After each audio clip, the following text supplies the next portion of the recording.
नमस्कार विद्यार्थी मित्रांनो, माझं नाव सुहास भिसे. स्वागत आहे तुमचं सर्वांचं प्रदा करंट अफेअर्स मराठी या आपल्या मायबोली भाषेतील एज्युकेशनल यूट्यूब चॅनलमध्ये. विद्यार्थी मित्रांनो, आज आहे 29 ऑगस्ट 2025. आजच्या दिवसाचे जेवढेही चालू घडामोडीचे महत्त्वाचे टॉप प्रश्न बनत असतील ते सर्व प्रश्न आपण या व्हिडिओच्या माध्यमातून पाहणार आहोत. तरी सर्वप्रथम आपण जर नवीन असाल, पहिल्यांदा या चॅनलवरील व्हिडिओ पाहत असाल तर चॅनलला या ठिकाणी अवश्य सबस्क्राईब सुद्धा करून घेऊ शकता. ठीक आहे, चला मग आपण आजच्या व्हिडिओला सुरुवात करूया. त्या अगोदर कालच्या व्हिडिओमध्ये जो काही शेवटचा प्रश्न विचारला होता त्या प्रश्नाचं उत्तर जाणून घेऊया. काय होता प्रश्न? अग्नि 5 हे कोणत्या संस्थेने विकसित केलेले अणुसक्षम जमिनीवरून मारा करणारे आंतरखंडीय बॅलिस्टिक क्षेपणास्त्र आहे? तर बऱ्याच विद्यार्थी मित्रांनी अगदी योग्य उत्तर टाईप करून सांगितलं आहे. पर्याय क्रमांक डी या ठिकाणी माफ करा, पर्याय क्रमांक बी DRDO हे या प्रश्नाचं योग्य उत्तर असणार आहे. Defence research and development organisation यांनी या ठिकाणी हे अग्नि 5 नावाचं अणुसक्षम जमिनीवरून मारा करणारे आंतरखंडीय बॅलिस्टिक क्षेपणास्त्र विकसित केलेलं आहे. क्लिअर? आता पाहूया विद्यार्थी मित्रांनो प्रश्न क्रमांक पहिला. टोटल संपूर्ण व्हिडिओमध्ये 12 प्रश्न असतील.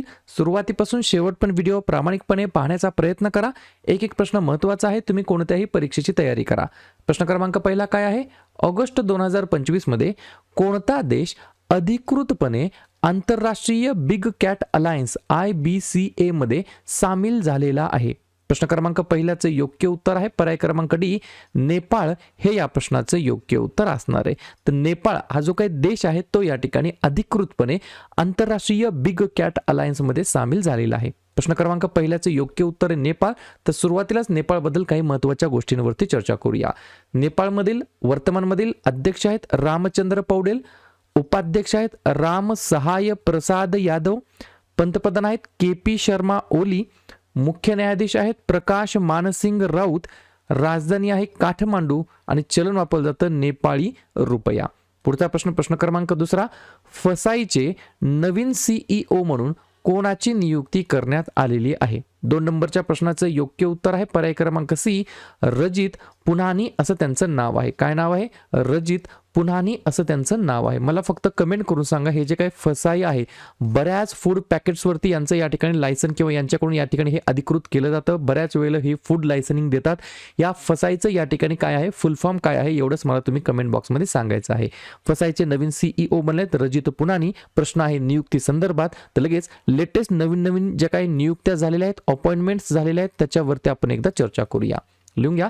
बॉक्सिंग फेडरेशन ऑफ इंडियाचे अध्यक्ष बनलेले आहेत अजय सिंग. टाटा सनचे संचालक बनले आहेत नोएल N टाटा. IRDAचे अध्यक्ष बनले आहेत अजय सेठ. इग्नूच्या पहिल्या महिला कुलगुरूपदी या ठिकाणी उमा कांजीलाल. RBIच्या जे काही केंद्रीय मंडळ आहे त्याच्यावरती संचालक म्हणून अनुराधा ठाकूर यांची नियुक्ती. भारतीय लष्कराचे नवीन उपप्रमुख पुष्पेंद्र सिंग. भारतीय नौदलाचे नवीन उपप्रमुख संजय वात्स्यन. सशस्त्र सीमा दलाचे 26वे महासंचालक संजय सिंघल. 6व्या राज्य वित्त आयोगाचे अध्यक्ष डॉक्टर नितीन करीर. चलनविषयक धोरण समितीचे पदसिद्ध सदस्य इंद्रनील भट्टाचार्य. पंतप्रधान नरेंद्र मोदींचे उपराष्ट्रीय सुरक्षा सल्लागार अनिश दयाल सिंग. आणि फसाईचे नवीन CEO रजित पुन्हानी असं त्यांचं नाव आहे. पुढचा प्रश्न. PM नरेंद्र मोदींनी कोणत्या राज्यामध्ये make in India battery electric वाहन विटाराचे व हायब्रिड बॅटरी इलेक्ट्रॉड प्लांटचे उद्घाटन केलेले आहे? 3 नंबरच्या प्रश्नाचं योग्य उत्तर आहे पर्याय क्रमांक बी गुजरात हे या प्रश्नाचं योग्य उत्तर असणार आहे. तर विटारा जी काही विटारा गाडी आहे मारुती सुझुकीची त्याच्या प्लांटचं आणि हायब्रिड बॅटरी इलेक्ट्रोड प्लांटचं या ठिकाणी इनॉग्रेशन केलेलं आहे PM नरेंद्र मोदींनी. कोणत्या राज्याच्या अंतर्गत? गुजरात राज्याच्या अंतर्गत. या राज्याची स्थापना 1 मे 1960 ला झाली. मुख्यमंत्री आहेत भूपेंद्र पटेल. राज्यपाल आहेत आचार्य देवव्रत. राजधानी आहे गांधीनगर. 3 महत्त्वाचे राष्ट्रीय उद्यान आहेत गीर, ब्लॅकबक आणि वनसदा. आणि 5 महत्त्वाचे धरण आहेत सरदार सरोवर, उकाई, काडना, दंतीवाडा आणि दारोई. पुढचा प्रश्न, प्रश्न क्रमांक 4. दरवर्षी राष्ट्रीय क्रीडा दिवस केव्हा साजरा करण्यात येत असतो? 4थ्या नंबरच्या प्रश्नाचं योग्य उत्तर आहे पर्याय क्रमांक ए 29 ऑगस्टला आपण या ठिकाणी नॅशनल स्पोर्ट डे, बरोबर, नॅशनल स्पोर्ट डे राष्ट्रीय क्रीडा दिवस म्हणून आपण साजरा करतो. 2 पॉईंट लिहून घ्या. 2012 मध्ये भारत सरकारने 1928, 1932 आणि 1936 मध्ये भारताला सलग 3 ऑलिम्पिक सुवर्ण पदके या ठिकाणी मिळवून देणाऱ्या हॉकीच्या जादूगाराच्या सन्मानार्थ 29 ऑगस्ट हा राष्ट्रीय क्रीडा दिवस म्हणून घोषित केलेला आहे. आणि हॉकीचे जादूगार कोण आहेत? मेजर ध्यानचंद. ठीक आहे. प्रश्न आहे महत्त्वाच्या दिवसाबद्दल. तर लगेच काय करूया, ऑगस्ट महिन्यातील जेवढेही महत्त्वाचे दिवस असतील त्याच्यावरती आपण एकदा चर्चा करूया. लिहून घ्या. 1 ऑगस्टला बरेच दिवस असतात, जसं की राष्ट्रीय पर्वतारोहण दिवस, लोकमान्य टिळक यांची पुण्यतिथी, अण्णाभाऊ साठे यांची जयंती, वर्ल्ड वाईड वेब डे आणि जागतिक फुफ्फुसाचा कर्करोग दिवस. 1 ऑगस्ट ते 7 ऑगस्ट दरम्यान जागतिक स्तनपान सप्ताह, 6 ऑगस्टला हिरोशिमा दिवस, 7 ऑगस्टला राष्ट्रीय हातमाग दिवस तसेच भालाफेक दिवस, 8 ऑगस्टला भारत छोडो आंदोलन दिवस, 9 ऑगस्टला जागतिक आदिवासी दिवस आणि नागासाकी दिवस, 10 ऑगस्टला जागतिक सिंह दिवस आणि जागतिक जैव इंधन दिवस, 12 ऑगस्टला आंतरराष्ट्रीय युवा दिवस आणि जागतिक हत्ती दिवस, 13 ऑगस्टला जागतिक अवयवदान दिवस, 15 ऑगस्ट 2025ला आपण आपल्या प्यारा भारताचा या ठिकाणी 79व्या क्रमांकाचा स्वातंत्र्य दिवस साजरा करीत आहोत. 19 ऑगस्ट जागतिक छायाचित्रण दिवस आणि जागतिक मानवतावादी दिवस, 20 ऑगस्ट भारतीय अक्षय ऊर्जा दिवस, 26 ऑगस्ट महिला समानता दिवस आणि 29 ऑगस्ट राष्ट्रीय क्रीडा दिवस. क्लिअर? पुढचा प्रश्न क्रमांक 5. सुपर गरुडा शिल्ड एक्सरसाइज 2025 मध्ये निरीक्षक देश म्हणून कोणते देश असणार आहेत? तर पर्याय क्रमांक डी वरील सर्व हे या प्रश्नाचे योग्य उत्तर असणार आहे. पर्याय क्रमांक ए कंबोडिया, पर्याय क्रमांक बी पापुआ न्यू गिनी आणि पर्याय क्रमांक सी आपला प्यारा भारत देश. हे 3 देश या ठिकाणी सुपर गरुडा शिल्ड एक्सरसाइज 2025 मध्ये ऑब्झर्वर कंट्री म्हणून या ठिकाणी या देशांना या ठिकाणी बोलवण्यात आलेलं आहे, आमंत्रित करण्यात आलेलं आहे. पुढचा प्रश्न क्रमांक 6. वस्त्रोद्योग मंत्रालयाने 2 दिवसीय विकसित भारत तांत्रिक वस्त्रोद्योगावरील जागतिक शिखर परिषद कोठे आयोजित केलेली होती? 6व्या नंबरच्या प्रश्नाचं योग्य उत्तर आहे पर्याय क्रमांक सी बिहार हे या प्रश्नाचं योग्य उत्तर असणार आहे. कोणत्या मंत्रालयाच्या अंतर्गत? वस्त्र मंत्रालयाच्या अंतर्गत. केंद्रीय वस्त्रोद्योग मंत्री कोण आहेत वर्तमानमधील? गिरिराज सिंह यांनी या शिखर परिषदेचे उद्घाटन आणि भाषण त्या ठिकाणी केलेलं आहे. पॉइंट लिहून घ्या. भारताच्या विकासाच्या गाथेमध्ये तांत्रिक वस्त्रोद्योगाचे योगदान आणि भूमिका यावर चर्चा करणे हा या शिखर परिषदेच्या मागचा मेन पर्पज होता. बिहार ज्या राज्याची स्थापना 22 मार्च 1912 झाली. मुख्यमंत्री आहेत नितीश कुमार, राज्यपाल आहेत आरिफ मोहम्मद खान, राजधानी आहे पटना. 3 महत्त्वाचे राष्ट्रीय उद्यान आहेत वाल्मिकी, राजगीर आणि कानवर आणि एकच महत्त्वाचं धरण आहे इंदापुरी नावाचं. पुढचा प्रश्न क्रमांक 7. देशातील सर्वात श्रीमंत मुख्यमंत्री कोणत्या राज्याचे ठरलेले आहेत? तर पर्याय क्रमांक बी चंद्रबाबू नायडू जे की या ठिकाणी आंध्र प्रदेश राज्याचे वर्तमानमधील चीफ मिनिस्टर आहेत, मुख्यमंत्री आहेत, ते या ठिकाणी सर्वात श्रीमंत मुख्यमंत्री ठरलेले आहेत. लक्षात घ्या सर्वात गरीब जर कोण म्हटलं आहे तर या ठिकाणी लिहून घ्या, या ठिकाणी गरीब मुख्यमंत्री ममता बॅनर्जी गरीब मुख्यमंत्री आहेत. कसले मुख्यमंत्री? गरीब मुख्यमंत्री बनलेले आहेत ममता बॅनर्जी. तर या ठिकाणी चंद्रबाबू नायडू जे की आंध्र प्रदेश राज्याचे मुख्यमंत्री आहेत, तर आंध्र प्रदेश बद्दल देखील या ठिकाणी रिव्हिजन टाकूया. स्थापना आहे 1 नोव्हेंबर 1953ला. मुख्यमंत्री आपण आत्ताच पाहिली एन चंद्रबाबू नायडू, राज्यपाल आहेत एस अब्दुल नजीर, राजधानी आहे अमरावती. 3 महत्त्वाचे राष्ट्रीय उद्यान वेंकटेश्वरा, पापीकोंडा आणि राजीव गांधी आणि 3 महत्त्वाचे धरणं सोमशिला, श्रीशल्यम आणि नागार्जुना सागर. एक महत्त्वाचं या ठिकाणी ठिकाण आहे सतीश धवन स्पेस सेंटर जे की श्रीहरिकोटा या ठिकाणी स्थित आहे, जे की आंध्र प्रदेश राज्याच्या अंतर्गत येतं. पुढचा प्रश्न क्रमांक 8. जागतिक सरोवर दिवस केव्हा साजरा करण्यात आलेला आहे?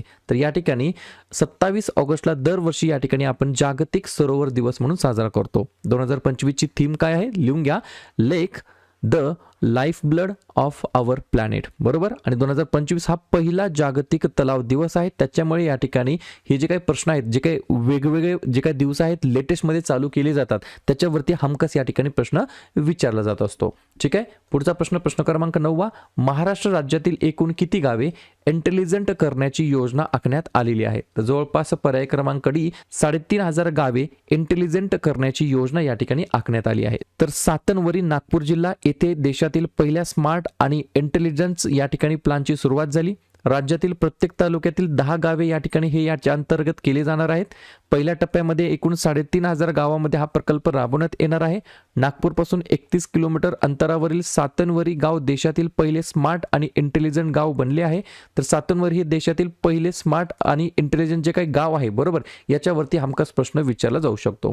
कोणत्या राज्यामध्ये अशा प्रकारची योजना या ठिकाणी आखण्यात आली आहे? महाराष्ट्र राज्याच्या अंतर्गत. स्थापना 1 मे 1960. मुख्यमंत्री देवेंद्र फडणवीस, राज्यपाल CP राधाकृष्णन आणि राजधानी मुंबई. 3 महत्त्वाचे राष्ट्रीय उद्यान चांदोली, संजय गांधी आणि ताडोबा आणि 4 महत्त्वाचे धरण उजनी, पवना, जायकवाडी आणि कोयना. पुढचा प्रश्न क्रमांक 10. कोणत्या राज्यातील प्रेमचंद पुखरंबम यांना ललित कला अकादमी पुरस्काराने सन्मानित करण्यात आलेला आहे? तर 10व्या नंबरच्या प्रश्नाचं योग्य उत्तर आहे पर्याय क्रमांक C, मणिपूर हे या प्रश्नाचं योग्य उत्तर असणार आहे. तर मणिपूर राज्यातील प्रेमचंद यांना या ठिकाणी ललित कला अकादमी पुरस्काराने सन्मानित करण्यात आला आहे. मणिपूर. स्थापना 21 जानेवारी 1972. मुख्यमंत्री N बिरेन सिंग, राज्यपाल अजय कुमार भल्ला, राजधानी इम्फाळ. 2 महत्त्वाचे राष्ट्रीय उद्यान किबुल लामजाओ आणि सिरोही आणि 2 महत्त्वाचे धरण खुगा आणि टिपैमुख. पुढचा प्रश्न. अहमदाबाद या ठिकाणी झालेल्या कॉमनवेल्थ वेटलिफ्टिंग चॅम्पियनशिप 2025 मध्ये मीराबाई चानूने कोणते पदक जिंकलेले आहे? 100% हा प्रश्न विचारला. पर्याय क्रमांक B, सुवर्ण पदक, गोल्ड मेडल या ठिकाणी पटकावलेलं आहे. कोणी? तर मीराबाई चानू यांनी. ठीक आहे.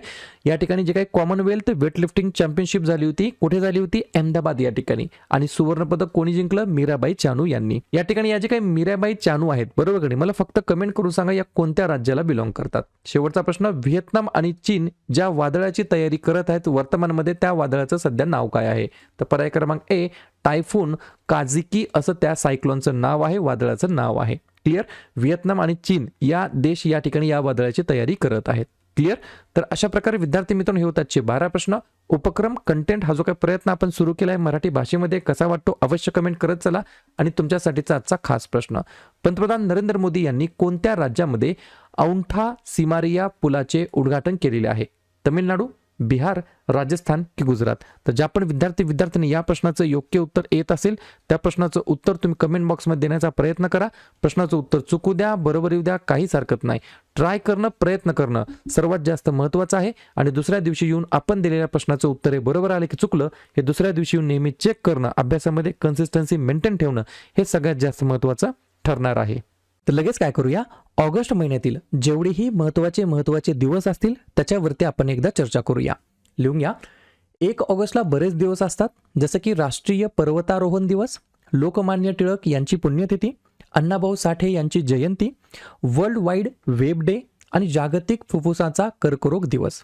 1 ऑगस्ट ते 7 ऑगस्ट दरम्यान जागतिक स्तनपान सप्ताह, 6 ऑगस्टला हिरोशिमा दिवस, 7 ऑगस्टला राष्ट्रीय हातमाग दिवस तसेच भालाफेक दिवस, 8 ऑगस्टला भारत छोडो आंदोलन दिवस, 9 ऑगस्टला जागतिक आदिवासी दिवस आणि नागासाकी दिवस, 10 ऑगस्टला जागतिक सिंह दिवस आणि जागतिक जैव इंधन दिवस, 12 ऑगस्टला आंतरराष्ट्रीय युवा दिवस आणि जागतिक हत्ती दिवस, 13 ऑगस्टला जागतिक अवयवदान दिवस, 15 ऑगस्ट 2025ला आपण आपल्या प्यारा भारताचा या ठिकाणी 79व्या क्रमांकाचा स्वातंत्र्य दिवस साजरा करीत आहोत. 19 ऑगस्ट जागतिक छायाचित्रण दिवस आणि जागतिक मानवतावादी दिवस, 20 ऑगस्ट भारतीय अक्षय ऊर्जा दिवस, 26 ऑगस्ट महिला समानता दिवस आणि 29 ऑगस्ट राष्ट्रीय क्रीडा दिवस. क्लिअर.